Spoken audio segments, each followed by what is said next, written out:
स्वागत है आप सभी का हमारे YouTube चैनल यूके एकेडमी में।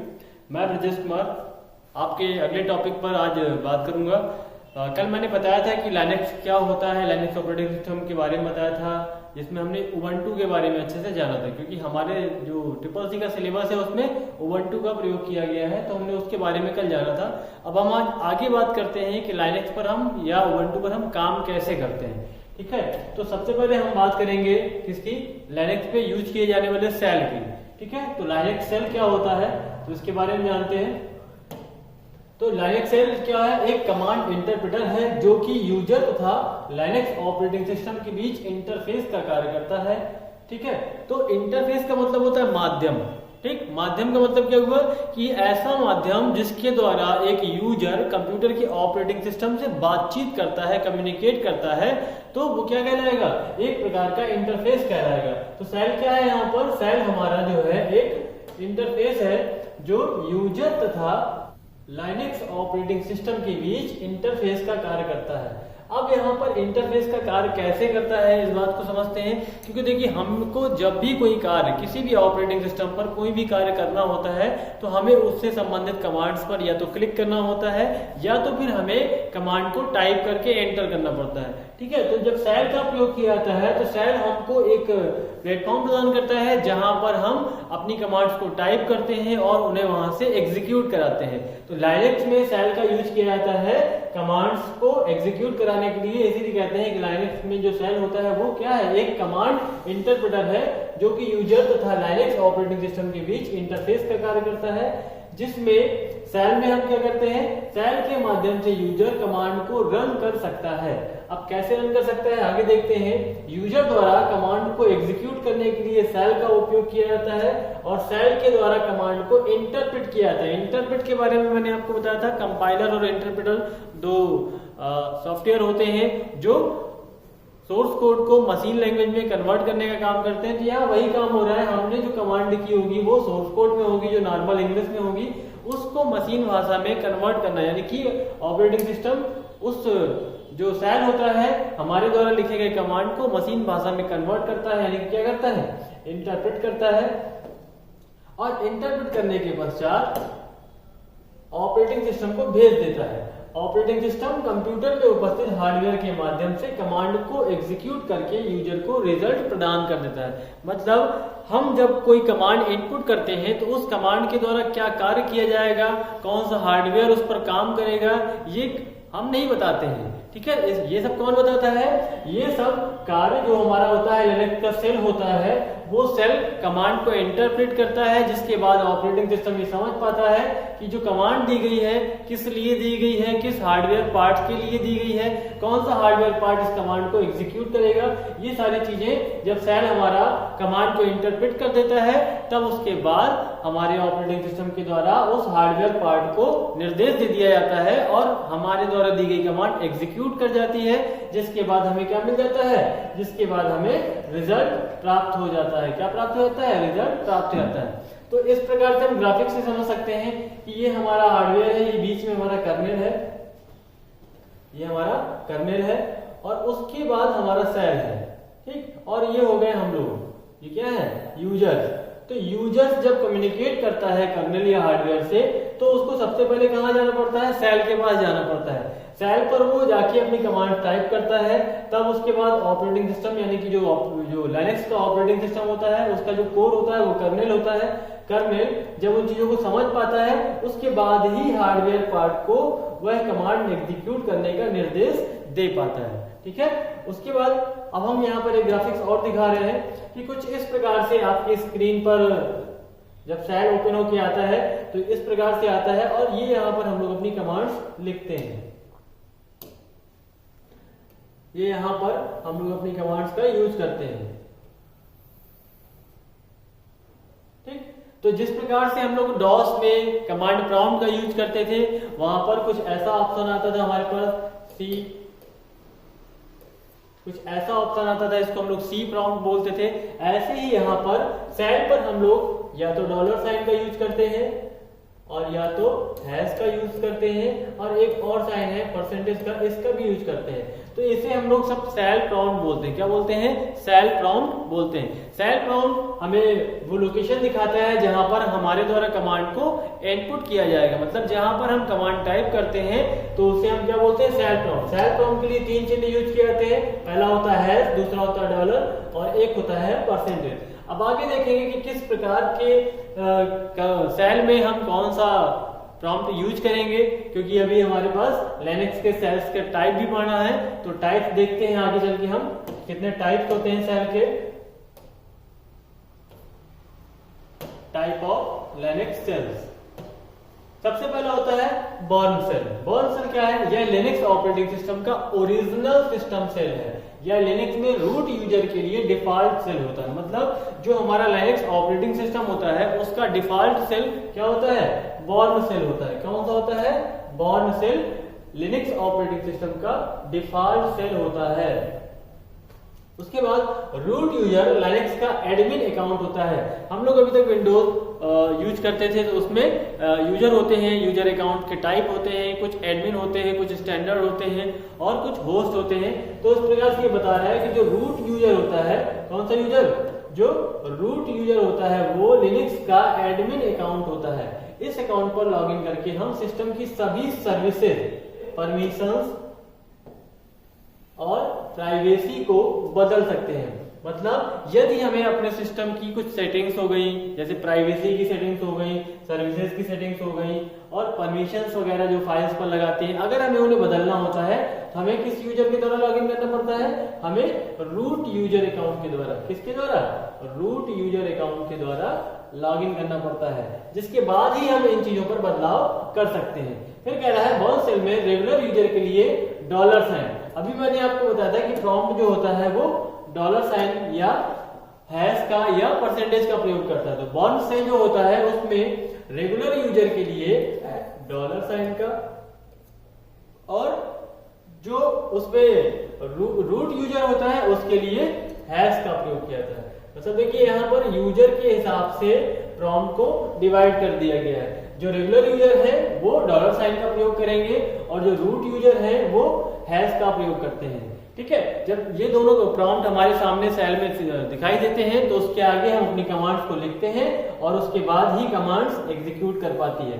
ठीक, तो सेल का यूज समझ में आ रहा है आप लोग को कि जब भी हम लिनक्स में किसी कमांड को एग्जीक्यूट कराना चाहते हैं तो हमें वह कमांड सेल प्रॉम्प्ट पर लिखनी पड़ती है और अलग अलग सेल्स के लिए अलग अलग प्रकार के सेल प्रॉम्प्ट पाए जाते हैं। जैसे मैंने बताया बॉर्न सेल में क्या होता है, जो रेगुलर यूजर है वो डॉलर साइन का प्रयोग करेगा और जो रूट यूजर है वो हैश का प्रयोग करता है। अब आगे देखते हैं दूसरा टाइप क्या होता है इसका।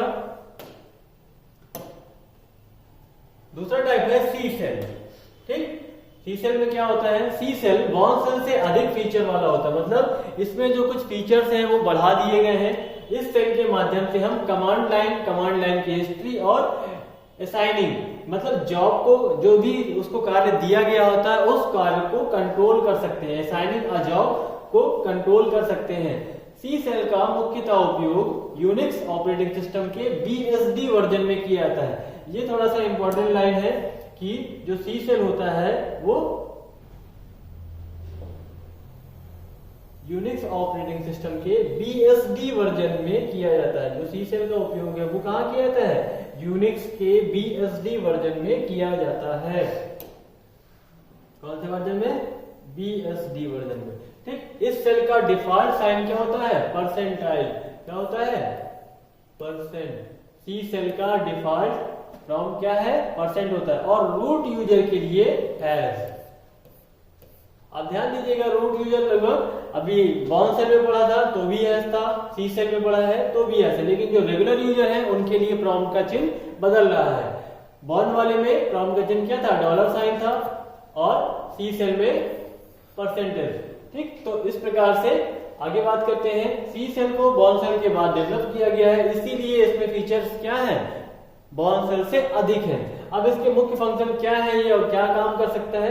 तो देखो, कमांड लाइन को एडिट किया जा सकता है। मतलब यदि हम एक बार कोई कमांड लाइन वहां टाइप कर देते हैं, उसके बाद एग्जीक्यूट करा लेते हैं और पुनः उसको वापस लाते हैं, तो हम उस पुरानी हिस्ट्री से जो हमारी कमांड लाइन लिखी गई है हम उस पर एडिट कर सकते हैं, उस पर बदलाव कर सकते हैं। ये कहाँ था, ये सी सेल से स्टार्ट हुआ, बॉर्न सेल में ये ऑप्शन नहीं था। उसके बाद दूसरा ऑप्शन है एग्जीक्यूट किए गए कमांड की हिस्ट्री को देख सकते हैं। मतलब बॉर्न सेल में जब भी हम कोई कमांड यूज कर लेते थे तो उसकी हिस्ट्री को नहीं देख पाते थे कि कब यूज की गई थी और क्या कार्य किया गया था, लेकिन सी सेल में क्या किया गया, एग्जीक्यूट किए गए कमांड की हिस्ट्री को देख सकते हैं।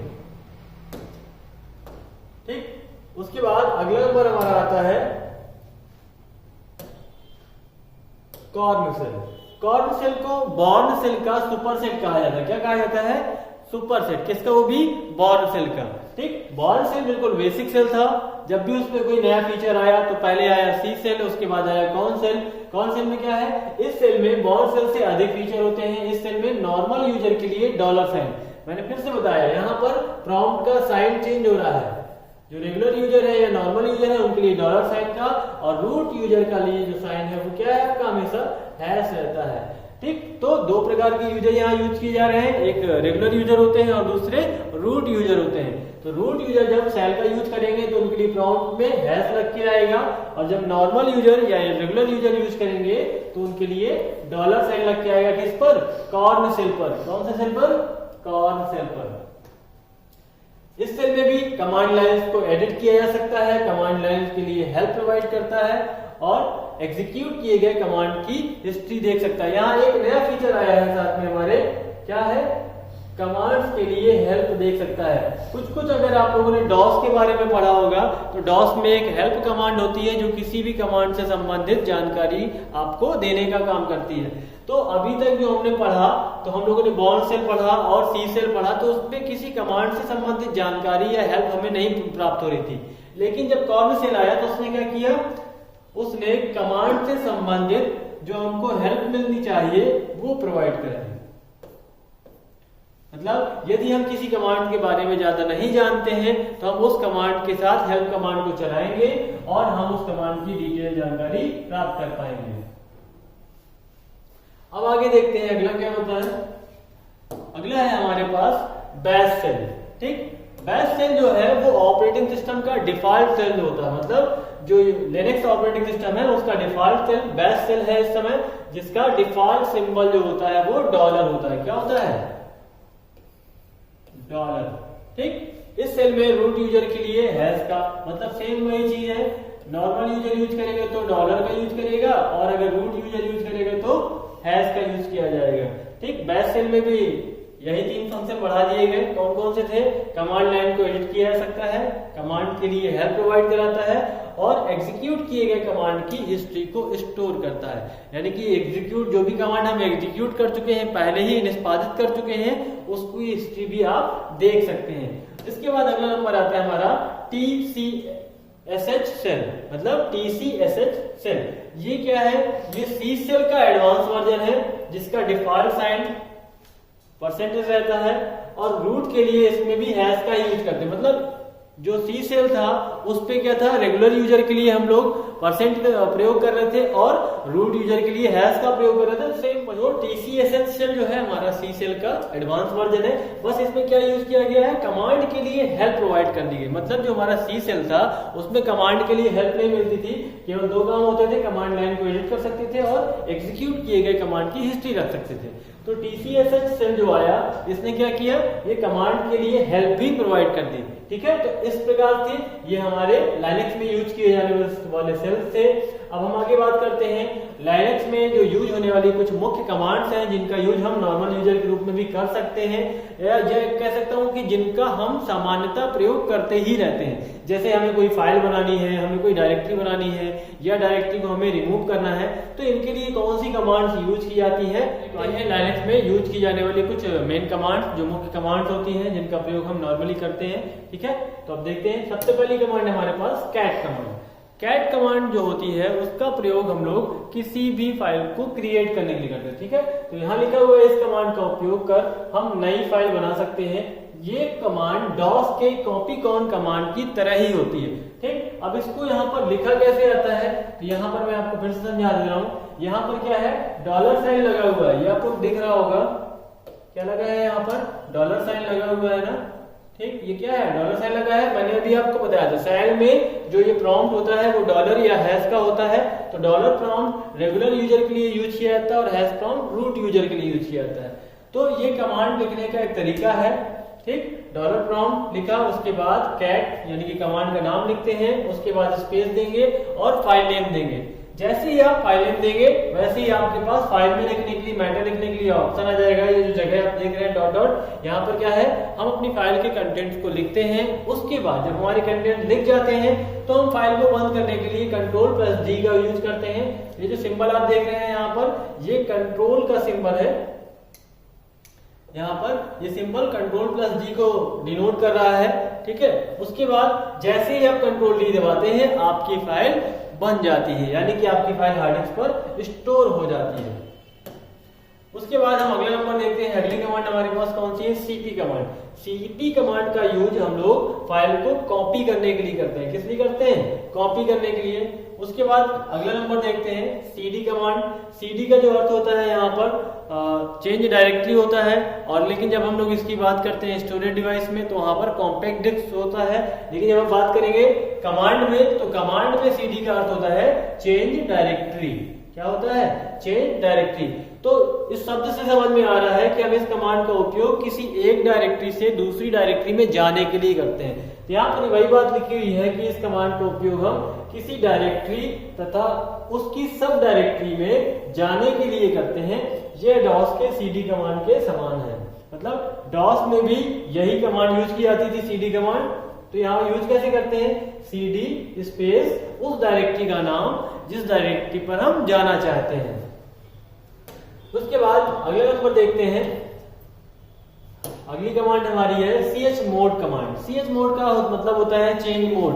अब चेंज मोड से क्या मतलब निकलता है, तो देखिए जब हम कोई फाइल क्रिएट करते हैं तो उसके बहुत सारे परमिशंस होती हैं, बहुत सारे उसमें मोड लगे होते हैं जिनका यूज हम फाइल को सिक्योर करने के लिए कर सकते हैं। जैसे एक्सेस के लिए हमारे पास कई परमिशंस होती हैं, जैसे रीड, राइट और एग्जीक्यूट। रीड का मतलब यदि रीड मोड में है तो हम उस फाइल को केवल रीड कर सकते हैं, अगर राइट मोड में है तो हम उस फाइल पर लिख सकते हैं, अगर बाइनरी फाइल है, और एग्जीक्यूट मोड में है तो हम उस फाइल को रन करा सकते हैं। तो chmod कमांड क्या करती है, एक्सेस परमिशंस को बदलने के लिए उपयोग की जाती है। ठीक है, तो यहाँ पर एक एग्जांपल दिया हुआ है। यदि हम ls1 कमांड के द्वारा किसी भी फाइल की विस्तृत सूची देखें, ls का काम होता है किसी भी फाइल की लिस्ट दिखा देना। तो ls1 के द्वारा यदि हम 1 नाम की किसी फाइल की सूची देखेंगे तो इस प्रकार से विवरण आता है। मान लीजिए एग्जांपल मारुति नाम से। ठीक है, तो मारुति की डिटेल यहाँ पर इंफॉर्मेशन भी दी होती है। यहाँ पर मारुति की डिटेल में इंफॉर्मेशन भी दी होगी, RWX, RWX, RWX, यानी कि ये रीड, राइट और एग्जीक्यूट, ये तीनों का यहाँ पर नाम दिया हुआ है। R का मतलब होता है रीड, W का मतलब होता है राइट और X का मतलब होता है एग्जीक्यूट। तो इस फाइल को तीनों ही प्रकार की परमिशन प्राप्त है, और इस फाइल को बनाने वाले का नाम क्या है, रूट, यानी कि इसको रूट यूजर के द्वारा बनाया गया है। किसके द्वारा बनाया गया है, रूट यूजर के द्वारा बनाया गया है। उसके बाद इस फाइल का साइज भी दे रहा है कि ये 35 KB यानी 35 KB की फाइल है, और कब बनाई गई है, जून 2015 में बनाई गई है, वो 15 जून को बनाई गई है, और उसके बाद 18:52 पर बनाई गई है, तथा फाइल का नाम क्या है, मारुति। तो इस प्रकार से ls कमांड जो होती है वो हमें किसी फाइल की डिटेल इंफॉर्मेशन या उस फाइल के अंदर यदि कोई अन्य फाइल मौजूद है तो उसकी एक लिस्ट प्रोवाइड करा देती है। अब हम यहाँ बात करते हैं यदि हमें इस फाइल का मोड चेंज करना है, मतलब अगर हमें इस फाइल का क्या चेंज करना है, मोड चेंज करना है,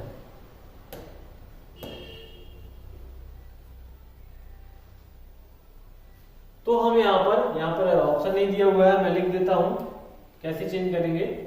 अगर हमें किसी फाइल का मोड चेंज करना है तो सबसे पहले तो आएगा आपका डॉलर, उसके बाद chmod स्पेस मारुति।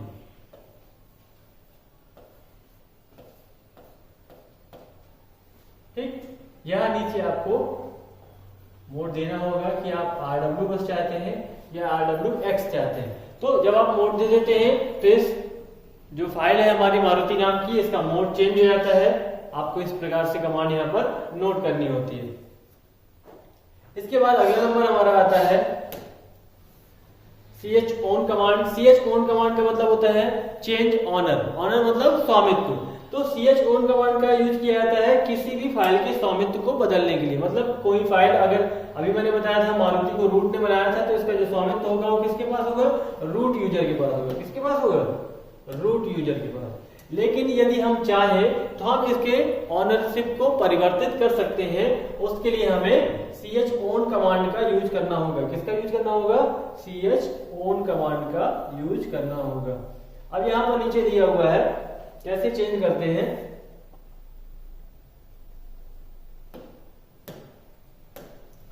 यहां नीचे दिया हुआ है, यदि मान लीजिए LS मारुति है और उसका जो मोड है वो RW है। मैंने बताया था, अगर मैंने RW लगा दिया तो यहाँ पर जो परमिशन होगी वो बदल जाएगी। तो यहाँ RW से हो गया है परमिशन। उसके बाद यूजर जो है वो 1 नंबर का यूजर है, 1 यूजर, साइज 35 है, जून 15, सेम बाकी चीजें वही है। लेकिन जैसे ही मैं इसमें करूंगा chown user column manager Maruti, तो यहाँ पर क्या होगा कि एक मैनेजर नाम का जो यूजर है उसको भी ऑनरशिप प्राप्त हो जाएगी मारुति नाम की फाइल की। मतलब जो हमारी ऑनरशिप थी वो यूजर 1 के पास थी, chown कमांड का हमने यूज किया तो कहां चली गई? सेकंड जो हमारे पास एक नया यूजर है मैनेजर नाम का, उसके पास चली जाएगी। तो chown कमांड हमारी किसी भी फाइल के स्वामित्व को परिवर्तित करती है। कि जैसे मान लीजिए कि अभी किसी फाइल की ऑनरशिप रूट यूजर के पास है, तो उसकी ऑनरशिप किसी अन्य यूजर के पास चली जाए तो इस कमांड का प्रयोग किया, chown कमांड का प्रयोग किया जाता है।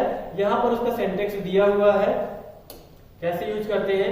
$साइन लगा है, chown owner name colon group name और फाइल नेम। मतलब यहाँ पर पुराने यूजर का नाम होगा या पुराने ऑनर का नाम होगा और यहाँ पर न्यू यूजर का। ठीक, तो इस प्रकार से हम किसी भी फाइल के ऑनरशिप को और ग्रुप को दोनों को chown कमांड के द्वारा परिवर्तित कर सकते हैं। किसके द्वारा परिवर्तित कर सकते हैं? chown कमांड के द्वारा। अगला नंबर देखते हैं, अगली कमांड कौन सी है? who। ठीक है, ये CCC के सिलेबस के हिसाब से बहुत इंपॉर्टेंट कमांड है। ये कई बार पेपर में आ चुकी है, who कमांड। ठीक, इस कमांड का प्रयोग हमारे कंप्यूटर सिस्टम में लॉगिन किए गए यूजर्स की एक लिस्ट को प्रदर्शित करने के लिए किया जाता है। जब भी हम who कमांड चलाते हैं, ये यहाँ पर मैंने सिंटेक्स में चला के दिखाया हुआ है, जैसे ही हमने $साइन के आगे who लिखा और एंटर बटन को दबाया तो हमारी स्क्रीन पर इस प्रकार से कुछ लिस्ट आ जाएगी। कि मान लीजिए एक यूजर है, उसका नाम है रवि और उसने इस नंबर के TTY10 नंबर के टर्मिनल पर लॉगिन किया है। लॉगिन किया था इसने 14 जनवरी को और 12:30 पर। ठीक है, और उसके बाद एक दूसरा यूजर था, उसका नाम था राहुल, उसने भी TTY10 पर लॉगिन किया। कब किया? 14 ही जनवरी को। कितने बजे? 13 बजे। तो इस प्रकार से जो who कमांड होती है वो लॉगिन किए गए यूजर्स की एक लिस्ट प्रोवाइड कर देती है, जिसमें सभी यूजर से संबंधित जानकारी, कौन कौन सी जानकारी? नाम, टर्मिनल नंबर, लॉगिन का समय व दिनांक शो होती रहती है।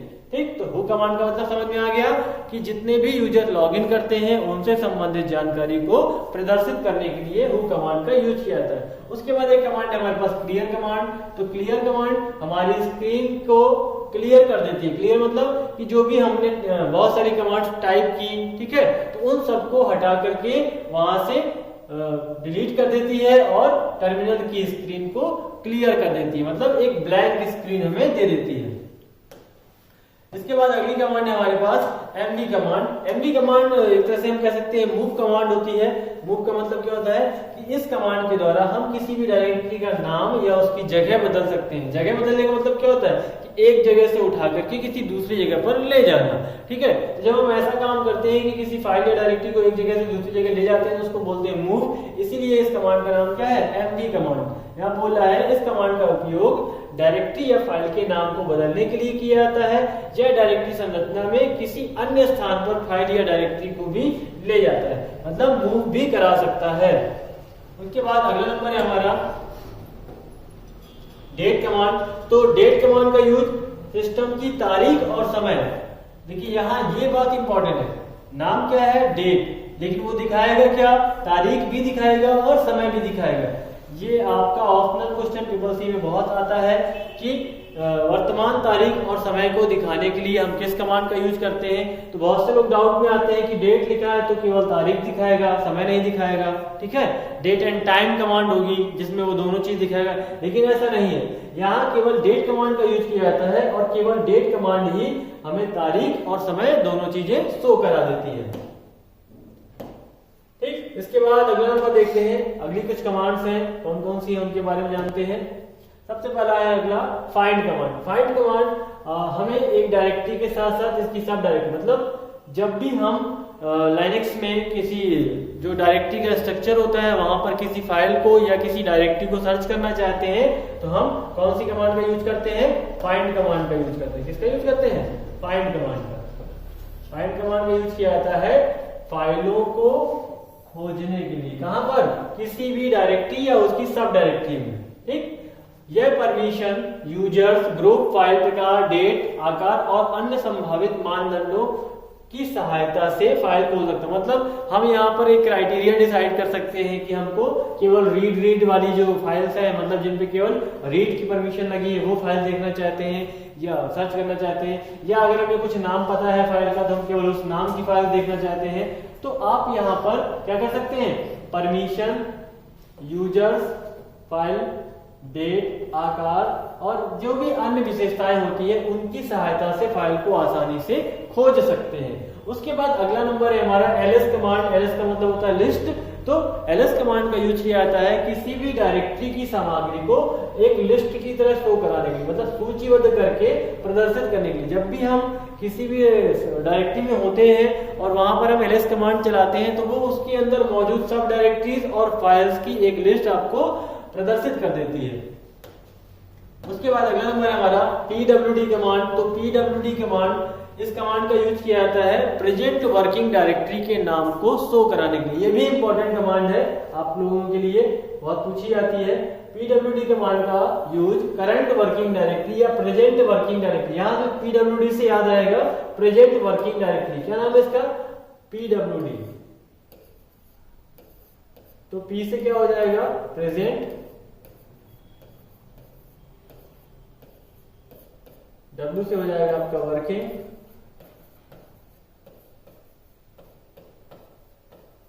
और D से हो जाएगा डायरेक्टरी। ठीक, तो इस प्रकार से हम समझ जाएंगे कि pwd कमांड क्या करता है, प्रेजेंट वर्किंग डायरेक्टरी के नाम को शो करता है। अभी तक हम समझ में नहीं आ रहा था ना, क्योंकि जब भी हम कोई काम करते थे तो हम केवल और केवल किसका यूज करते थे, प्रॉम्प्ट का यूज करते थे। किसका यूज करते थे, प्रॉम्प्ट का। अब यहाँ पर ये नहीं पता चलता है कि हम वर्तमान में किस डायरेक्टरी पर हैं और हमें आगे कहाँ जाना है। तो जब तक हमें वर्तमान नहीं पता चलेगा हमें ये भी डिसाइड नहीं कर पाएंगे कि हमें आगे किस डायरेक्टरी में जाना है। तो वर्तमान डायरेक्टरी को देखने के लिए हम लोग क्या, कौन सी कमांड यूज करते हैं, pwd कमांड का यूज करते हैं। उसके बाद अगला नंबर है हमारा mkdir कमांड। तो mkdir का फुल फॉर्म होता है मेक डायरेक्टरी। तो mkdir कमांड डायरेक्टरी बनाने का काम करती है।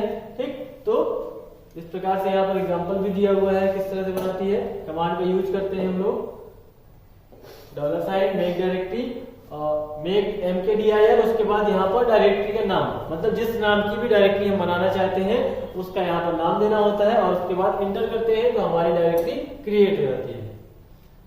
अगला नंबर है हमारे पास who is directory. Who is, ये एक साथ लिखा हुआ है, हु इज, क्या लिखा है, हु इज। ठीक, तो हु इज कमांड का यूज किया जाता है लिनक्स में जब भी हम किसी डोमेन या ऑनलाइन की बात कर रहा हूं, जब भी हम किसी ऑनलाइन उसमें काम करते हैं, जैसे टेलनेट वगैरह हो गया है, या हमारे सिस्टम में हम ऑनलाइन कोई काम करते हैं तो डोमेन का जो मालिक होता है, डोमेन का जो उसकी मालिक की जानकारी होती है, डोमेन का उपयोग करने वाले जो नेम सर्वर होते हैं, इन सभी की जानकारी को ज्ञात करने के लिए हम लोग हु इज कमांड का यूज करते हैं। मतलब सिंपल सा है, इसको आसान शब्दों में हम ये कहेंगे कि जब भी हम किसी वेबसाइट के डोमेन से संबंधित इंफॉर्मेशन को प्राप्त करना चाहते हैं तो हु इज कमांड का यूज करेंगे। ठीक है, बिल्कुल आसान भाषा में मैं बता रहा हूं कि जब भी हम किसी वेबसाइट के डोमेन से संबंधित इंफॉर्मेशन को प्राप्त करना चाहते हैं तो वो इस कमांड का यूज किया जाता है। तो कैसे यूज किया जाता है, यहाँ लिखा हम लोगों ने